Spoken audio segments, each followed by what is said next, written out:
RDC est une et indivisible. Et la population de Tonon, c'était il faut tout arrêter pour faire face à cette situation. Et que nous ferons de cette terre richement bénie un réel havre de paix, de prospérité et de progrès social.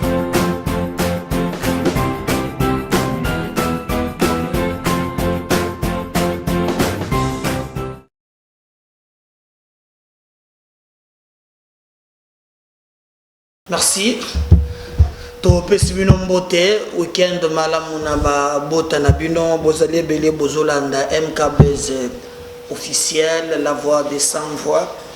Merci mingi na tongo na zalaki na changu na pesi bana changu nyonso mbote.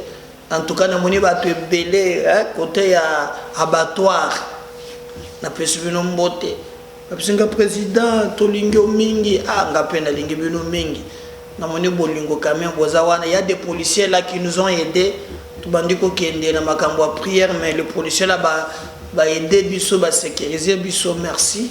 Mais bandeko ya boîte bazo katisa wana ndokana biso jo mo pepe, voilà. Na pespe yo mbote.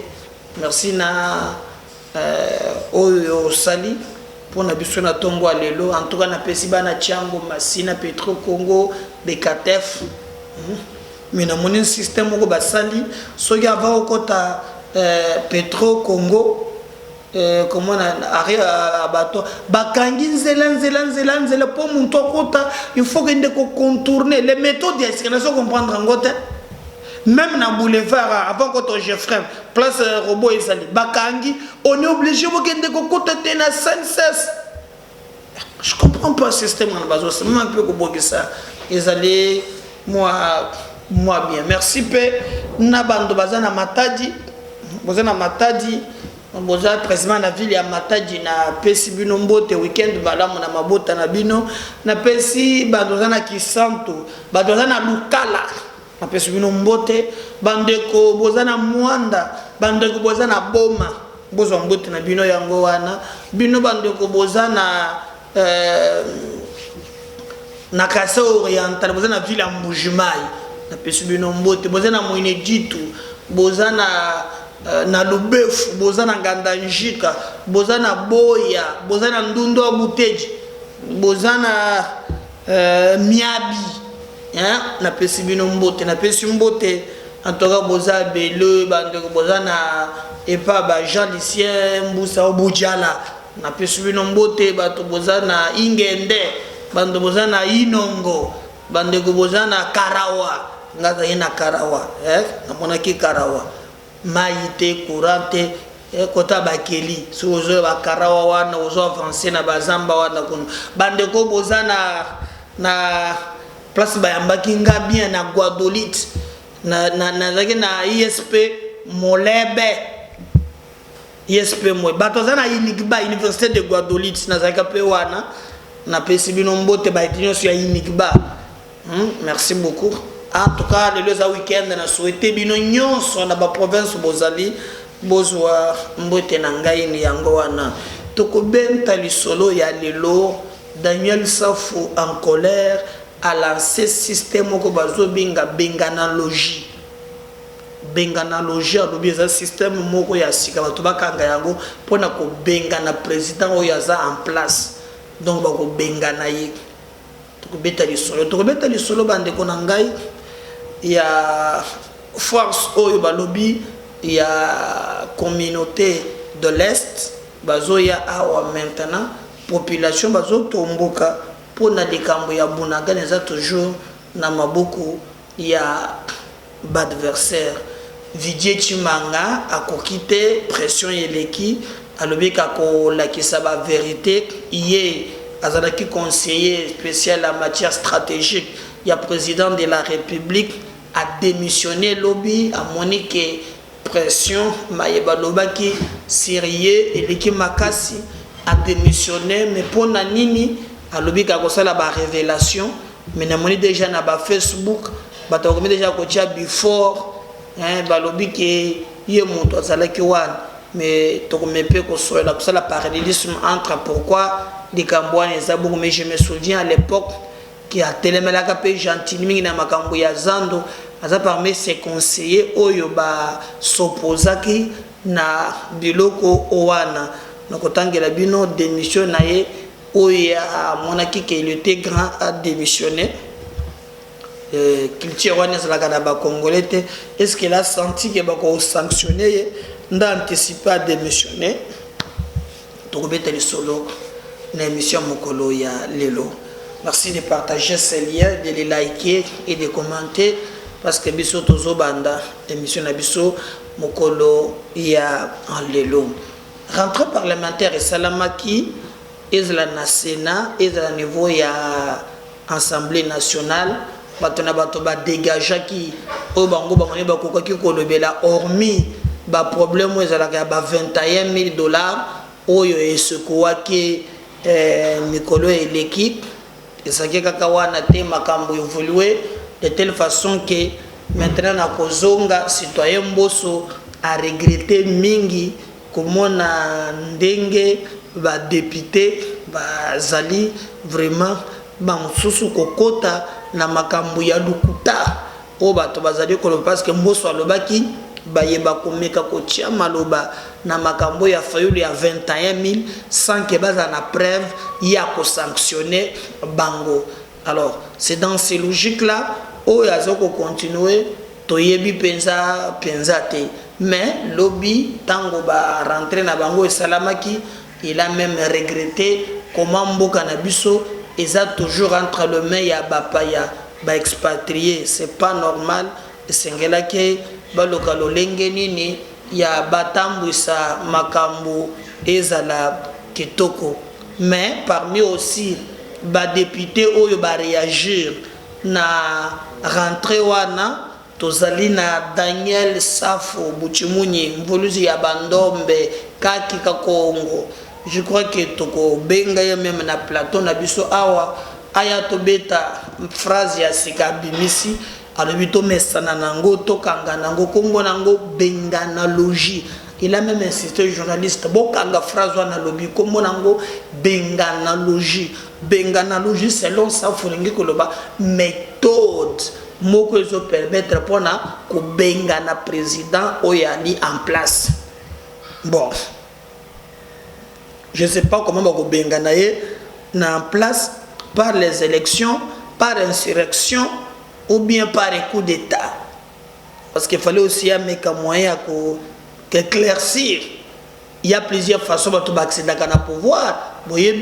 Selon Machiavel, tous les moyens permis pour nous accéder à un pouvoir. Mais il faut aussi définir yango. Bengana ba président nanzela ya coup d'état ba Dumbuya ba otozomona na Burkina Faso tozomona Assimi Goïta ba tunyonso wana bazalaki éli na peuple te, ils ont réussi à chasser leur président na ba coup d'état après bango ba ye kozonga. Mais on peut aussi chasser un chef d'état. Faut d'ailleurs se contre les candidats ya safu bako bengana pe chef d'état par insurrection populaire comme Blaise Compaoré. Qui présente qui chasser. Mais on peut aussi chasser un chef d'état. Nanzela ya urne. Bomoni élection pesa moyen ko bengana président na méthode moko moderne, méthode moko civilisée. Mais ça faut appeler si biso te contour ya ndenge to ko bengana président. Malobika un système ya benganalogie. Lengi kolobeke bengana président en place. C'est le peuple qui tranche attend quoi définir méthode ezali ke bango ba bengane lango et président qui est en place ou ezali Félix Tshisekedi. Et d'ailleurs ils ont même dit que non tango ya Kabila to bengana ye. Mais oui Kabila to bengana ye na urne. Ce n'était pas par d'autres mécanismes tel que la constitution de définir et bien yango ça faut les bato ba télé ma base la dikolo ba ça la bloc auto bengi ya benganalogie pour na ko bengana le président qui est en exercice. Alors que nous voyons le président en exercice toujours moi Félix Tshisekedi ba le beki bato ba bonga ba mesana nango pour na ko appliquer benganalogie afin que makambo étambola correctement. Bon, je crois que il y a un contexte il a beaucoup parlé. Il a même dit que non, bah ministre est millionnaire. Hein, ça faut le dire. Donc, now il y a pêche élevage, à ça comme millionnaire. Donc pour lui, ministre de la pêche et élevage, à ça ministre de faut un bon même ministre, il y a pêche et élevage, à ça comme millionnaire. Donc peut-être qu'il a des accès à ça député, à Zalina ba entrée, où il y a le bisaye bongo. Mais d'ailleurs, à cause de ce qu'on a dénoncé, soyez bongo, les constituants, bisoto pesi, nanzela, il y a constitution, mobeko, que le député national, ce qui a mon le ministre millionnaire, ana makoki ya bengi sabango, ba ya assemblée, biso pe toyoka, ba million na biso ba likozwa, ba likoyiba, soki eliko utananzela ni, mais sinon pas. Tokondima te toléré te que misolo ya ba imboka et bana kolimwa bongo. Donc pour retenir phrase wana Daniel Safou Bouchimou Nyonvolusi ya bandombe a lancé ezali benganalogie c'est le ezali bo bengana président dans un exercice pour te battre président Moussous. Alors est-ce que hier mon tour cause à la mort aza mon tour tombe mais ça très bien apparemment bazali ko pas kabula likanisika kamoko ta 100% na mayematali makambo ya candidat président de la République. Il est candidat président de la République. Il a atteint un niveau de popularité. Notre il a atteint ce niveau-là. Où comment il est parce que le sondage pour atteindre un niveau de popularité, ce qu'il a des éléments qui sont donc ce qui nous intéresse maintenant, c'est Yakolanda les Kambo. Ndengeni ni bako benganaye. Si seulement si bako réussir ko benganaye, mais comment?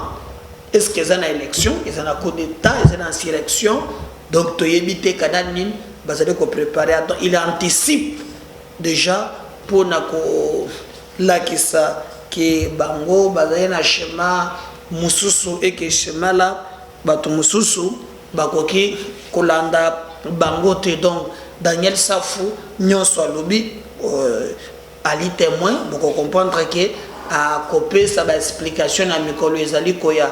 Mais moi je demande à notre peuple de ne pas être distrait. Le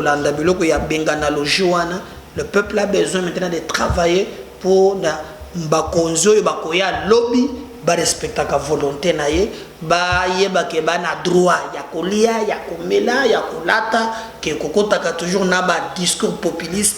Il y a des politiciens, à la fin, il n'y a absolument rien et si là, et que tu défends le Congo dans son intégrité territoriale, parce que tu en as besoin, il y a un bon canabiso et moi, Makambu Moussous, opposant au gouvernement, et c'est la même semaine passée, tout le monde qui Mike Mukebai Azalaki na service national, voilà, bon, opposition.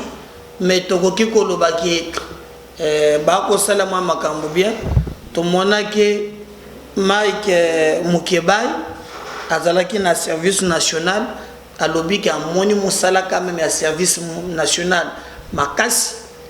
Alors asingi pe bakonzi mususu ya mboka na biso bazala ba différents secteurs ba puye ya mboka parce que bamoni ki service national za musala monene mais to monaki a okutu liboso bande ko critiquer yango o bazo nyokola batu na droit de l'homme et consort. Alors mais cette fois-ci to monaki quand même que ba reconnaître que kanya makasi c'est ko sala musala mboba ko kanya makasi za côté wana makobisko lovo ekumepe na kananga bakuluna bakomiko sala quand même masango ko bato bakomi kolia bakomi komona mala même les opposants bazali kondima yango tout okanisi maintenant ce que ça quand même makambo ko critiquer il faut critiquer mais quand il s'agit aussi il y a biloko ezotambola il faut kondima donc ko de chapeau na kasongo kabwik pona musala ni yewana azali kosala mais mukeba azaka ye mokote mususu pe ya mibale oyo pe aye kokomisa quand même ba réalisation oyo salema na moment ya Tshisekedi ezale ndeko na biso aza moi voilà, Olivier Kamitatu. Hier, par exemple, ce que j'ai la linguette, Boga Makambo lobby, à ce qui concerne l'IGF lobby, le 35e anniversaire de l'IGF est la célébration d'un grand corps d'État qui a traversé toutes les tempêtes pour devenir une institution respectée au cœur de la République. Trop rare pour ne pas être salué. Félicitations à tous les collègues et leurs chefs de service à Lingeti. Boyoka très bien na kolimbolango na Lingala, waneza Olivier Kamitatu alobi, le 35e anniversaire de l'IGF est la célébration d'un grand corps d'État qui a traversé toutes les tempêtes pour devenir une institution respectée au cœur de la République. Trop rare pour ne pas être salué. Félicitations à tous les collègues, à leur chef de service, à Lingete Gilles. Donc, pour Olivier Kamitatu, malgré mais il le reconnaît quand même, parce que ceux qui ont vu, quand même, Moukiba reconnaître le service national, aujourd'hui, un exploit et sali. Maintenant, c'est autour, maintenant, il y a Olivier Kamitatu, pour non, IGF aujourd'hui est commis comme ça la fière, est commis au cœur même. Il y a au cœur, il y a la République, institution basilique respectée, et à bois qui ba éloge na bakonzi na ye na équipe ko travailler nango. Et je pense que ce qu'il a fait de cette institution, même à Tamakamonion sonna le bongite, mais quand même il s'est bâti pour que IGF ezalao ezali.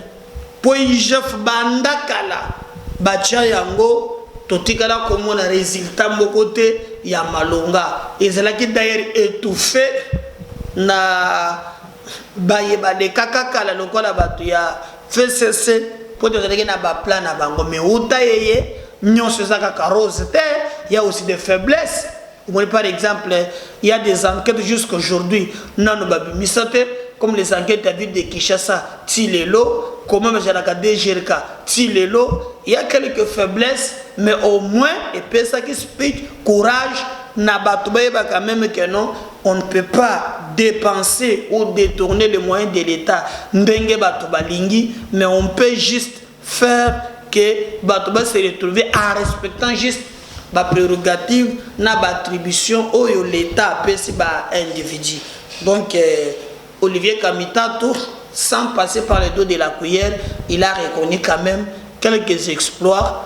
Félix Tshisekedi a sali. Enfin, nous pouvons dire que non, Olivier Kamitatu, qui est trop hostile dans le régime, bien que Bazana Katia Union sacrée de Abango ya Wenge Tonya Tonya, mais au moins, Bazale reconnaître, et c'est là, ils allaient très bon, toujours Senga Bangonde va continuer. Nanzela wana pour être makambo ezala très très bien. Moto mususu otokobeta de solo na yebande konangai ezale Vijie Chimanga bo landaki quand même lobby na toile makambo zelaki ebele bato ba balobela ki ndenge nini kila démissionné démissionné yeza dina makambo yo balobaki ki yé à Sali, vous voyez, Makambo balobi qui yé à Sali, alors à Kanisi qui yé à Tikala jamais ko sala Makamboana, maintenant pour ne pas perdre son temps et que Makambo est comme Moulaï, il a préféré à démissionner naïe en bonne et due forme. Alors bande konangai ezali makambo ya pasi pemba wa main à lobby à cause de la présidente pour travailler naïe. Alors je vais vous lire lettre naïe ya démission. Tozali awa balobi Vijie Chimanga conseiller en charge des questions stratégiques. République démocratique du Congo, présidence. À son Excellence, Monsieur le Président de la République, chef de l'État, République démocratique du Congo, le 16 septembre 2022. Objet, démission du conseiller spécial. Excellence, Monsieur le Président de la République, suite au scandale suscité par l'article orienté par l'OCRP, daté de ce jeudi 15 septembre 2022, je me vois dans l'obligation, dans l'obligation de déposer ma démission. Donc, on va continuer, bien que Nina Bisso est calé, et il a démissionné dans la lettre Wana, Oyoye Moko a saliké a démissionné. Alors, il a révélé pourquoi il a démissionné, mais dans ma démission, bazo cité aussi bato musus. Bon, dans les réseaux sociaux, on a confirmé selon les sources musus, balobi que monto a orienté likambouana et zali lokola before. Pourquoi à kosala yango non on publier yango yemoko vidier alobi que à kosala ba révélation a démissionné pour à trouver moyen il y a qu'on s'exprimer. Bon, c'est un choix, il y a démission. Namboka nabiso qu'il tire wana ezate, même quand quelqu'un échoue, il a qu'on s'accaparer, a qu'on s'accrocher toujours na likambo wana pour être à l'aucun moyen, il y a qu'on vivre, sinon pas qu'il tire il y a démission et il y a la bisoté ezali malamute. Donc tozoze là to mona ndenge nini comment sutwana ekozala tokobeta pe lisolo bande konangai na makambo yo balobi bobiango très bien société civile batelemi bazotomboka na mayematali makambo ya Bunagana bazolinga ba organiser marche moko monene oye kobanda à partir ya Bunagana, peut-être qu'il y a des frontières pour qu'on a bato bazo kotate. Et je veux aussi préciser bato balobi o caméra kendaki na kotaki tina Bunagana, c'est faux. C'est faux. Oh, il a pris le risque alegi na Bunagana, c'est faux. Bunagana ni alekaki azunzela kutu kotarbe azali ndakendaki na yekona place mon côté balobi que non, il est allé là-bas na Bunagana, non, mais la société civile nde balobi 3 mois et l'équipe bazomo une réaction appropriée à gouvernement nde bango lokola société civile bazo sa la marche de colère pour te batinda gouvernement à tellement pour te récupérer ma belé na biso. Parce que selon certaines sources, ba rebelle si ba installa ba taxe na bango parallèle. Ba nommé batu oyo bazawana pour te ba foti sampak na ba imboka na ba biloko ezali malamute. Alors, si ko ba lobby ba kosala marche à colère pour le gouvernement intervenir. Mais tant que les mecs qui solo là, na bande comme sous, zami na bande go révéler ma camonyon sauté, ba ebi singa ke stratégie ndeto go bundisa M23, il faut toyeba que tozo bunda na Rwanda parce que armement M23 za nango eza ba rebelle comme tel groupe boité non. Donc on va combattre avec le Rwanda, armement mobile. Il y a Rwanda.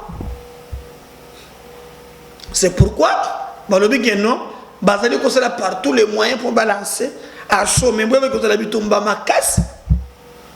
Parce que ça armement il y a Rwanda. Et d'abord Félix Tshisekedi na le Kambouana ayambi délégation il y a ba chef d'état-major il y a c'est ba président oh il y a ba pays il y a est ba ya po ba solo na ye ba ya kina ba soldat na bango pote ba se déployer afin que kimia ezonga na mboka na biso ngara zo pesa ngo 40% ya réussite.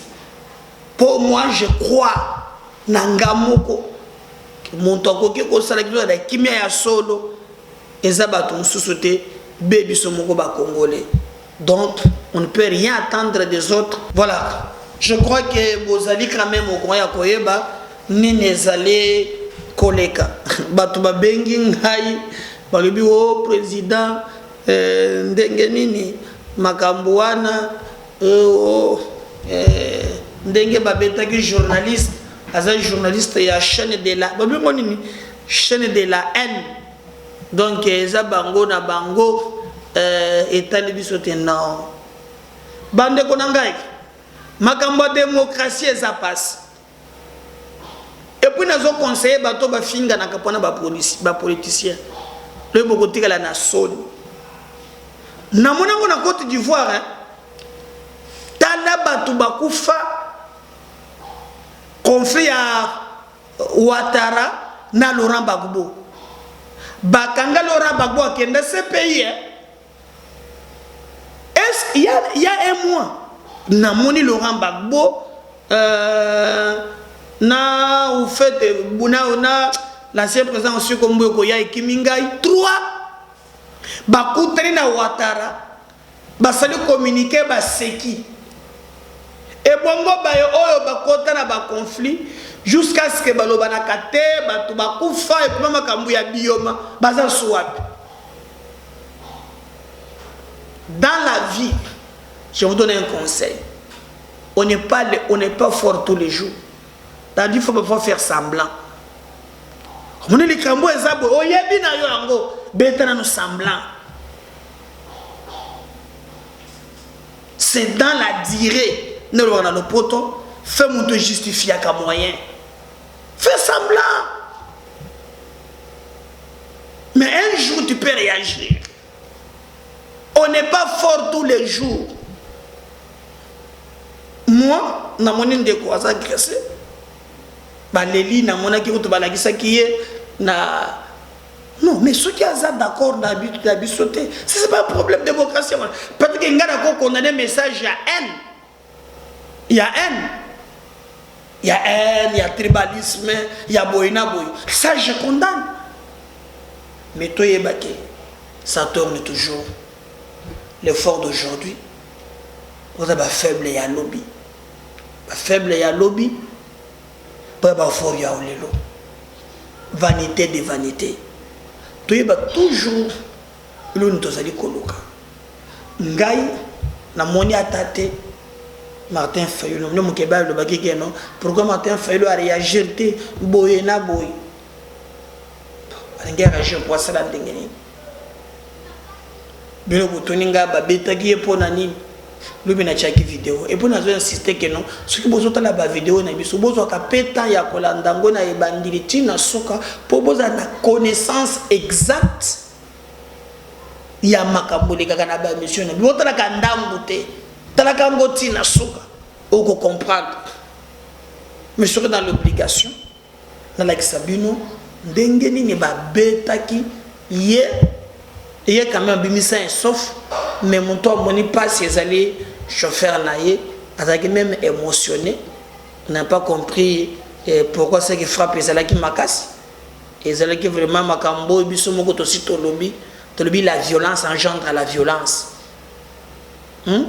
la violence engendre la violence bino une temps quand est-ce que ça commence mais mon le si la kaboye bakate et na bandeli le sous na bakango lobby et tumba ya politique et tumba ya boanya et tumba ya mayele argument contre argument mayele na mayele et puis tumba makofite ça je peux vous le dire c'est puis tumba makofite ya puis tumba ya boanya mutu moto ala qui de quoi ali capable et non pas kobanda ko se bousculer na babasi na biceps oyo ko la kisake makambo ezali clair ata mukete botala ndenge nini ye moko azoloba na micro mayema komela kiye lobby ndenge alie kuba azwi mwa vertige bon mafana bato ne batikeli ko communiquer te vitre bapanzi yango ya mutuka.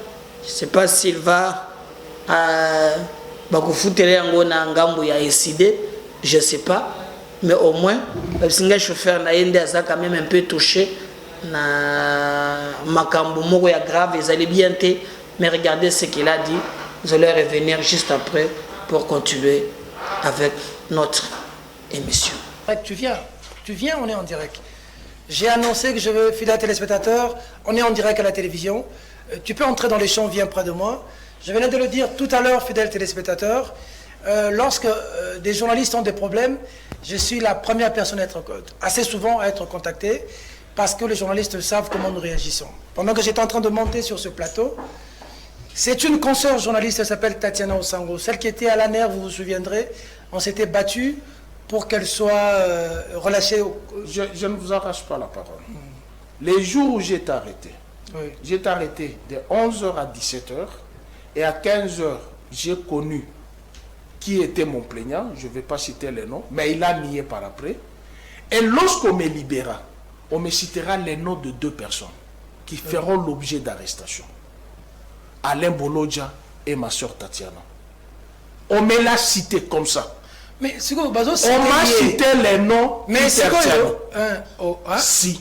Donc il y a une liste. Il y a une liste. Oui. Il y a une liste qui, comme vous dites, il y a des zélés. Il y a des zélés qui peuvent ternir l'image du régime. Mais nous vivons sous la psychose. Elle est là, regardez comment elle est. Mais maintenant, elle, ce n'est pas le régime, malheureusement. Quand c'est le régime où nous critiquons, c'est Fayoulou. Bon, président Fayoulou, je dis c'est vous, mais c'est le parti. Mais comme moi j'ai de bonnes relations avec vous et le CG Devos Kitoko, que je n'ai pas fou d'asco bateau.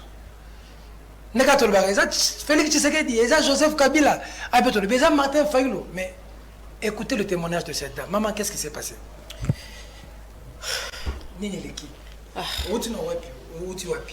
Bon, na pesi na mbote na bande bazolanda biso. En fait, ngai komo na Tatiana, naza journaliste ya Yako News bande ko ebele balanda nga. Lelo za le 15 eza rentrée parlementaire, biso tozara plus bato à terrain. Bato ba mouvement citoyen ba annonçaki que bako sala descente na bango na palais du peuple. Biso lokwa ba pandisango to ya poto ya ko filmer ba image. Loko la décidé eza non loin ya palais du peuple, je me suis dit que natia voiture nanga liboso ya décidé. Télévision, chaîne, oh Tatiana Lekanara yon bandeko na biso ba combattants, ba militants, ba parti plus ba yaka pona koya ko se plaindre na makambo e Lekanara na ba parti politique.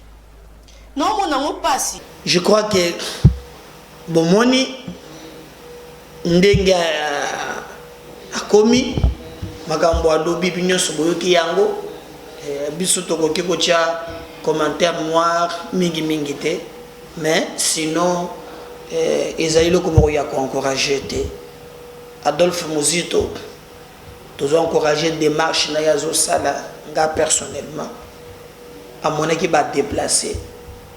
Il a dit quelque chose. Namba yematali makambo ya bato bazana kwa monte bateke na bayaka. Je préfère que il est grand temps tout tianase.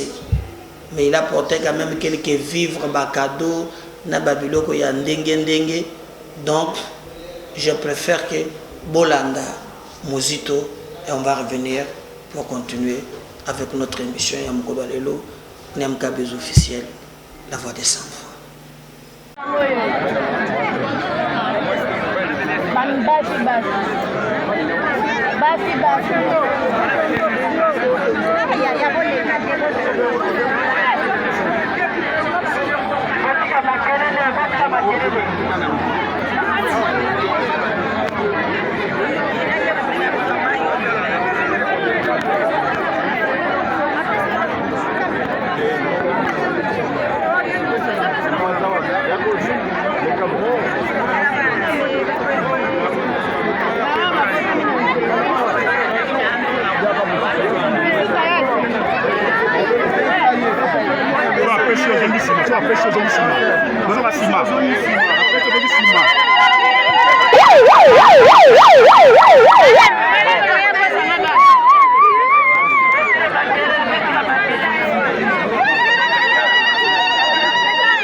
Dès l'annonce de sa présence, la population s'est amassée à l'entrée de Kwamouth pour recevoir son hôte de marque, à savoir Adolphe Muzito, ce leader du Grand Bandundu qui a décidé de s'enquérir des causes profondes à la base du conflit entre Teke et Yaka, deux peuples qui ont pourtant cohabité ensemble et en harmonie depuis des lustres. L'initiateur de Nouvel Élan a clamé haut et fort sa consternation à la suite de ce drame, de ce conflit intercommunautaire. Comme piste de solution, Adolphe Muzito appelle les gouvernants à une réflexion autour de la titrisation des terres afin de mettre un terme aux injustices sociales liées au secteur foncier. Injustice, il faut la réparer, fautif, base à la poursuivi, essentiellement, et base à la sanctionner. Surtout, ça a été Congo, mais aussi les Cambo, les alliés,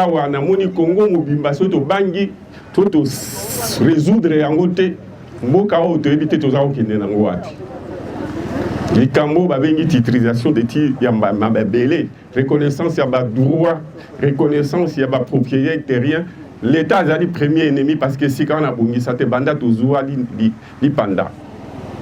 To vendre la yango, oye yeli biso na lingi toye ba réseau profond, to analyser ngo malam. Toye ba nini to tia kimia pour l'avenir, mais pour cela on a insisté na likamu ba vérité et justice na ba sanction. Ba musu ba ko lo ba politicien ba na sima, c'est toujours possible. Et la vérité, ce qui est la vérité, responsable peut identifier sanctions et à l'état pégosal. Signalons que tout le long de son parcours menant vers Kwamouth, Adolphe Muzito a eu à faire des dons en vivres et autres savons, sel, sucre aux déplacés de ce conflit qui n'a que trop duré. Chemin faisant, il a pu constater les conséquences de ce drame. Plusieurs maisons incendiées et plusieurs villages vidés de leurs habitants.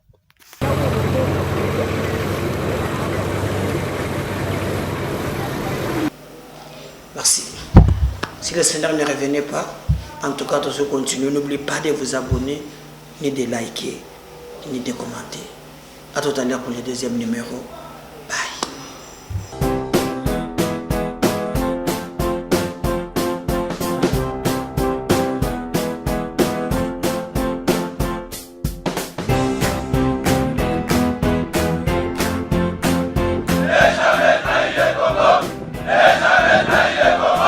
La RDC est une et indivisible. Que la population répondante, c'est qu'il faut tout arrêter pour faire face à cette situation. Et que nous ferons de cette terre richement bénie un réel havre de paix, de prospérité et de progrès social.